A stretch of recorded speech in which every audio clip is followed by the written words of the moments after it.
ओम शांति। 4 अगस्त 2023 बाप दादा के मधुर महावाक्य हैं। मीठे बच्चे, बाप आए हैं तुम्हारे लिए स्वर्ग की नई दुनिया स्थापन करने। इसलिए इस नर्क से दिल ना लगाओ, इनको भूलते जाओ। प्रश्न: रहमदिल बाप, तुम बच्चों पर किस रूप से कौन सा रहम करते हैं? उत्तर: बाबा कहते हैं, मैं बाप रूप से मीठी सैक्रीन बन तुम बच्चों को इतना प्यार देता हूँ जो दुनिया में दूसरा कोई भी दे ना सके। मैं तुम्हें पवित्र प्यार की दुनिया का मालिक बना देता हूँ। टीचर बन तुम्हें ऐसी पढ़ाई पढ़ाता हूँ जो तुम बहिश्त की बीवी बन जाते हो। यह पढ़ाई है मनुष्य से देवता बनने की। यह ज्ञान रत्न तुम्हें विश्व का मालिक बना देते हैं। गीत: कौन है माता, कौन है पिता? ओम शांति। बच्चों को ओम शांति का अर्थ समझाया जाता है। ओम का अर्थ है आई एम आत्मा। मैं आत्मा निराकार परमात्मा की संतान हूँ। शरीर का फादर वह है जिसने जन्म दिया है। उनको कहा जाता है शरीर को जन्म देने वाला फादर। और शिव बाबा है आत्माओं का बाप। वह तो है ही। ढेर के ढेर करोड़ों आत्माएं अपनी निराकारी दुनिया में रहती हैं। वहाँ सदैव निर्विकारी ही हैं। विकारी तो परम धाम में रह न सके। पहले तो यह बात पक्की करनी पड़ेगी, मैं आत्मा, मेरा बाप परमात्मा। आत्मा के संबंधी सब भाई भाई हैं। इस शरीर के बाप को कहा जाता है लौकिक बाप। आत्मा के बाप को कहा जाता है पारलौकिक बाप, जो सभी का एक ही है। पुकारते भी हैं ना, ओ गॉड फादर, ओ पतित पावन रहमदिल। या आत्मा ने पुकारा बाप को। आत्मा इस शरीर के साथ दुखी है। फिर सतयुग में आत्मा को शरीर के साथ सुख है, इसलिए उसका नाम ही है सुखधाम, स्वर्ग। यह है नर्क।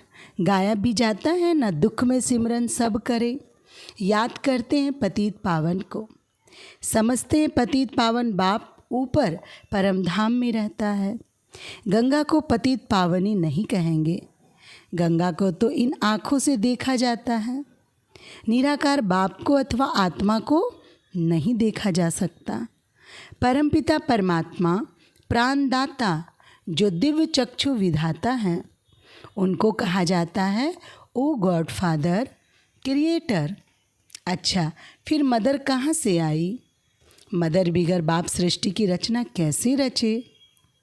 मदर तो जरूर चाहिए ना। गॉड फादर मनुष्य सृष्टि का रचयिता, वह है सबका बाप। फादर है तो मदर भी जरूर होगी। बाप आकर समझाते हैं, मैं हूँ ही निराकार। मैं जब आऊँ शादी करूँ तब बच्चे होंगे, परंतु शादी तो करनी नहीं है, बच्चे पैदा करने हैं। शादी बिगर बच्चों को मैं अडॉप्ट करता हूँ। समझो कोई स्त्री नहीं है, चाहते अपनी मिल्कियत किसको देकर जाऊँ? फिर धर्म के बच्चे बनाते हैं। अडॉप्ट करते हैं तो माँ बाप दोनों ठहरे ना। तो बेहद का बाप कहते हैं कि मैं भी फादर हूँ। मैं कैसे रचूँ? समझ की बात है ना। बाप खुद आकर समझाते हैं, मुझे शरीर तो चाहिए ना, तो इनका आधार लेता हूँ। तुम कहते हो हम ईश्वर की संतान हैं। ईश्वर की संतान तो सब है, परंतु इस समय बाप सम्मुख आया हुआ है। तुम बच्चों को गोद में लेते हैं। तुम समझते हो हम बाबा के बच्चे बने हैं। बाप है स्वर्ग का रचयिता। स्वर्ग का मालिक बनाने के लिए राजयोग सिखलाते हैं। खुद बैठ बतलाते हैं, मैं निराकार गॉड फादर हूँ। निराकार को मनुष्य सृष्टि का रचयिता कैसे कह सकते? तो बच्चों को एडॉप्ट कर उन्हों को ही बैठ समझाते हैं कि मैं शिव निराकार हूँ, तुम भी निराकार आत्माएं हो। तुम गर्भ जेल में आते हो, मैं गर्भ जेल में नहीं आता हूँ।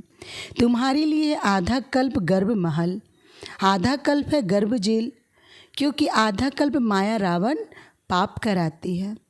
सतयुग में माया होती नहीं जो पति दुखी बनाए। मैं 21 जन्मों के लिए तुमको स्वर्ग का वर्षा देता हूँ। नई दुनिया स्वर्ग को कहा जाता है। मकान भी पुराना होता है तो पुरानी को छोड़ नए में जाते हैं। यह भी पुरानी दुनिया है ना, वह है नई दुनिया, गोल्डन एज। पावन दुनिया तो बाप कहते हैं, लाडले बच्चे मैं तुम्हारे लिए स्वर्ग स्थापन कर रहा हूँ, तुम फिर नर्क से दिल क्यों लगाते हो। अब नर्क को भूल जाओ, मुझ बाप और स्वर्ग को याद करो, पुरानी दुनिया को भूलते जाओ। यह है बेहद का सन्यास। पुरानी देह सहित जो कुछ भी देखते हो उनका भी ममत्व छोड़ो। समझो हम सब कुछ ईश्वर को देते हैं। यह शरीर, धन, दौलत, बच्चे आदि सब खत्म हो जाने वाले हैं। यह वही महाभारी महाभारत लड़ाई है जिसके द्वारा मुक्ति, जीवन मुक्ति के गेट्स खुलने हैं। हरि का द्वार कहते हैं ना, हरि कहा जाता है श्री कृष्ण को। उनका द्वार है बैकुंठ। बैकुंठ के गेट बाप आकर खोलते हैं। वहाँ कोई पतित जा नहीं सकता, इसलिए पतित से पावन बनाते हैं, दुख से लिबरेट करते हैं। और कोई लिबरेट कर न सके। दुख हरता सुख करता बाप ही है। बाप कहते हैं मैं तुमको राजयोग सिखाता हूँ, सदा के लिए सुख देने आया हूँ। मैं तुम्हारे लिए बैकुंठ हथेली पर लाया हूँ। तुम राजयोग सीख कर मनुष्य से देवता बनते हो। बुद्धि भी कहती है कि बरोबर समझ की बातें हैं। समझो यह पुरानी दुनिया है, फिर यह नई बनेगी। सर्वशक्तिमान एक ही बाप है जो अपनी शक्ति से स्वर्ग का मालिक बनाते हैं। चाहते भी एक राज्य हो, ऑलमाइटी अथॉरिटी राज्य हो। सो तो सतयुग त्रेता में अटल अखंड सुख शांति में देवी देवताओं की राजधानी थी। कोई विघ्न नहीं था। उनको अद्वैत राज्य कहा जाता है। दूसरा धर्म ही नहीं जो दुखी बने। अभी देखो भल क्रिश्चियन एक ही धर्म के हैं तो भी उन्हों की आपस में बहुत लड़ाई होती है, क्योंकि माया का राज्य है। सतयुग में माया होती नहीं। अभी कहते ओ गॉड फादर रहम करो। बाप कहते रहम तो सब पर करूँगा, सब बच्चों को पापों से मुक्त करता हूँ, अर्थात पतित से लिबरेट करता हूँ। तुम सब आत्माओं को ले जाता हूँ निराकारी दुनिया में। बाकी शरीर तो भस्म हो जाएंगे। नेचुरल कैलामिटीज़ गाई हुई है, आसार भी देख रहे हो, फेमन पढ़ना जरूर है। अब बाप कहते हैं इस छीछी दुनिया से ममत्व तोड़ो, बेहद का बाप है सैक्रीन। कहते हैं मैं जो तुमको प्यार करता हूँ सो कोई कर ना सके। अभी तुमको पवित्र दुनिया का मालिक बनाता हूँ। रज़ाई के लिए तुम पढ़ रहे हो, एम ऑब्जेक्ट बुद्धि में है, नया तो कोई समझ ना सके जब तक कि कोई बैठ उनको समझावे। एक हफ्ता बैठ समझे कि मनुष्य से देवता बनना है, इसलिए बाप को जादूगर कहा जाता है। ज्ञान रत्नों से मनुष्य को देवता बनाता हूँ। उनको रत्नागर, सौदागर, मुसाफिर भी कहते हैं। तुमको आकर स्वर्ग की महारानी महाराजा बनाते हैं। मुसाफिर कितना हसीन है। तुम जो कोई काम के नहीं थे, अब तुमको पढ़ाकर बहिष्ठ की बीवी बनाता हूँ। तुम जानते हो हम सूर्यवंशी चंद्रवंशी बनने के लिए पढ़ रहे हैं। परमात्मा पढ़ाते हैं। तुम यहाँ क्या पढ़ते हो? तुम कहेंगे मनुष्य से देवता बनने के लिए पढ़ाई पढ़ रहे हैं, क्योंकि यह आसुरी गुणों वाली मनुष्य सृष्टि विनाश होने वाली है। कहते भी है मुझ निर्गुण हारे में कोई गुण नहीं। तो वही रहम दिल बाप बैठकर तुमको पढ़ाते हैं। सभी धर्मों वाले एक निराकार बाप को ही परमात्मा मानेंगे। मनुष्य भल गॉड फादर कहते हैं, परंतु जानते नहीं कि वह कौन है, कहाँ आते हैं। अभी तुम जानती हो वह पुरानी पतित दुनिया में आते हैं, क्योंकि पावन दुनिया स्थापन करते हैं। पुरानी दुनिया को नई दुनिया बनाते हैं। नई दुनिया में तो सुख ही सुख है। बाबा कहते नई दुनिया स्थापन करने कल्प कल्प मुझे आना ही है। यह तो बुद्धि समझती है कि रात के बाद है दिन, फिर चक्र में कलयुग आता है, कलयुग के बाद फिर सतयुग जरूर होगा ना। तुम बच्चों को कहा ही जाता है स्वदर्शन चक्रधारी। आत्मा जानती है मैं 84 जन्म कैसे लेती हूँ। कोई मनुष्य को सद्गति दे न सके, मैं ही आकर समझाता हूँ। हम तुमको पावन बनाते हैं, योग बल से तुम विश्व पर जीत पाते हो। बाप है सर्वशक्तिमान, बाप से तुमको बेहद का वर्षा मिलता है। आकाश, पृथ्वी, सागर आदि सब तुम्हारा हो जाएगा। यहाँ तो देखो आकाश पर भी हद, पानी पर भी हद लगी है ना। कहते हमारे पानी के अंदर तुम नहीं आओ, तुम तो वहाँ सारे विश्व पर राज करते हो ना। स्वर्ग तो फिर क्या, स्वर्ग को भूल नहीं सकते। मनुष्य जब मरते तो कहते स्वर्गवासी हुआ, परंतु स्वर्ग है कहाँ, जरूर नरक है ना। यह है ही हेल, सब मनुष्य दुखी है, सब पतित है। यह राज ही रावण का है, जिसको जलाते रहते हैं परंतु जलता ही नहीं है। रावण को 100 फुट लंबा बनाते हैं और बढ़ाते रहते हैं, दिन प्रतिदिन लंबा करते रहते हैं, परंतु समझते नहीं हैं। यह समझ की बातें हैं। यहाँ देखो मुरली चलती है तो फिर टेप में भरी जाती है, क्योंकि गोपिकाएं मुरली बिगड़ रह न सके। तो यह प्रबंध है। मुरली बिगड़ तो तड़पते हैं, क्योंकि यह मुरली है जीवन हीरे जैसा बनाने वाली। यहाँ बाबा पढ़ाते जो मुरली फिर लंदन अमेरिका तक जाती है। बच्चे सुनकर बहुत खुश होते हैं, गाया हुआ है गोपिकाएं मुरली बिगड़ रह नहीं सकती थी। यह नॉलेज गॉड फादर ही सुनाते हैं। मुख्य एक बात समझानी है कि यह हमारा बेहद का बाप है, इनसे स्वर्ग का वर्षा मिलता है। आत्मा कहती है मेरा बाप परमात्मा है, वह आत्माओं को पढ़ा रहे हैं। ऐसा और कोई कह न सके कि मैं परमात्मा तुम आत्माओं को पढ़ाता हूँ। ऐसे भी नहीं कहेंगे कि मैं परमात्मा नॉलेजफुल हूँ।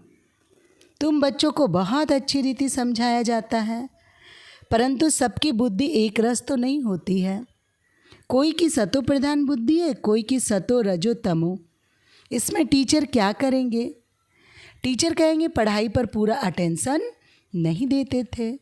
गॉड फादर है नॉलेजफुल, जैसे टीचर नॉलेजफुल है स्टूडेंट को पढ़ाते हैं, आप समान बनाते हैं। वैसे इस सृष्टि चक्र की नॉलेज गॉड फादर के पास ही है और कोई नहीं जानते। बाप ही नॉलेज सिखलाए नॉलेजफुल बनाते हैं। बाप है नॉलेजफुल, सबसे उच्च है, ऊंचा जिसका नाम है, ऊंचा ठाव है। ब्रह्मा विष्णु शंकर है सूक्ष्म वतनवासी। थर्ड ग्रेड में है मनुष्य, मनुष्यों में भी ग्रेड है। सतयुग में मनुष्यों की ग्रेड बड़ी ऊंची रहती है। तुम गोल्डन एज में जाती हो, आयरन एज खत्म हो जाएगा। गोल्डन एज है तो सिल्वर एज नहीं, कॉपर है तो आयरन नहीं। यह सब बातें बुद्धि में रखनी है, इसलिए चित्र बनवाए हैं। सतयुग में बहुत थोड़े मनुष्य होते हैं, कलयुग में तो ढेर के ढेर मनुष्य हैं। पूछते बाबा विनाश कब होगा? विनाश तब होगा जब नाटक पूरा होगा, सब चले जाएंगे। बाबा है मुक्ति जीवन मुक्ति का गाइड, वह रहते हैं परम धाम में। तुम भी वहाँ के रहने वाले हो, यहाँ आए हो पाठ बजाने। बाप कहते हैं बच्चे तुम्हें माया पर जीत पानी है, इसमें हिंसा की कोई बात नहीं है। सतयुग में हिंसा होती नहीं, वहाँ है ही संपूर्ण निर्विकारी देवी देवताएं। अच्छा, मीठे मीठे सिखिला दे बच्चों प्रति माता पिता बाप दादा का याद प्यार और गुड मॉर्निंग बाप दादा। रूहानी बाप की रूहानी बच्चों को नमस्ते, हम रूहानी बच्चों की रूहानी बाप को नमस्ते।